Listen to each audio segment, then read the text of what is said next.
হযরত আয়েশা রাদিয়াল্লাহু তাআলা আনহা বলছে, উম্মত এত কষ্ট করছি নবীর সংসারে যে 3টা চাঁদ উঠছে, 3টা চাঁদ ডুবছে, 3 মাস খোদার কসম। আল্লাহর নবীর বিবি আয়েশা বলছে, আমরা নবীর 9 জন বিবি একসাথে একটা কামরায় ছিলাম। 9 বিবির ঘরে 3 মাসে কোনোদিন চুলায় আগুন জ্বলে নাই।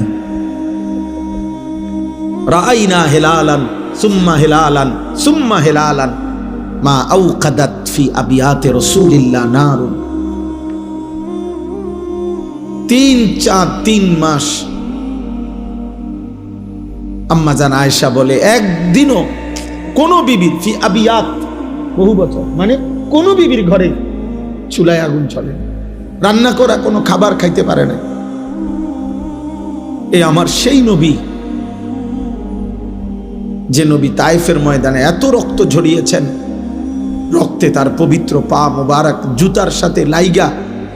হযরত যায়েদ ইবনে হারেসা, যিনি নবীজির পালক পুত্র ছিলেন, সাথে ছিলেন, তিনি বলছেন, আমি তায়েফের রক্তের কারণে নবীজির পা থেকে জুতা খুলতে পারতেছিলাম না।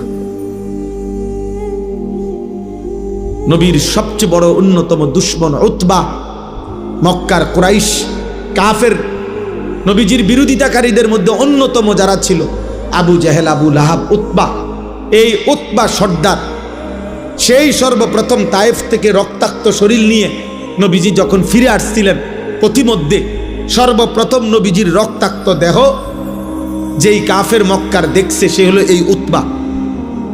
কিতাবে আছে, এই উতবা প্রথম নবীর রক্ত মাখা এই দেহ দেখা এইগুলা একবার একটা ফালতু স্ট্যান্ড, এগুলা বড় বিরক্তিকর। সব সময় এগুলো লড়ে সরে বেরোয়, ভাই বদলাই নেবেন আপনি, কোম্পানিতে বাদ দিয়ে দেন। এই দেখেন এবার আমনেরও বেজার।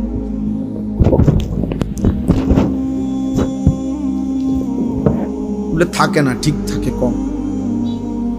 এই উতবা মক্কার কুরাইশ, সে প্রথম নবীজির রক্ত মাখা দেহ দেখে, উর্দু কিতাবে আমরা পড়ছি, এত রক্ত ধরতেছিল নবীজির দেহ মুবারক থেকে, অথচ নবীজি আজকে 11 বছর মক্কায় ইসলাম প্রচার করতেছিলেন। 11 বছর পরে গেছেন তায়েফে। 11 বছরেই এরা বিরোধিতা করছে নবীর। কিন্তু উতবা এই কিতাবে লিখছে, উতবা চিৎকার করে কাইন্দা দিছে, আর চোখের পানি ফেলে উতবা বলছে, তায়েফবাসী এটা কি করলি আমার ভাতিজা,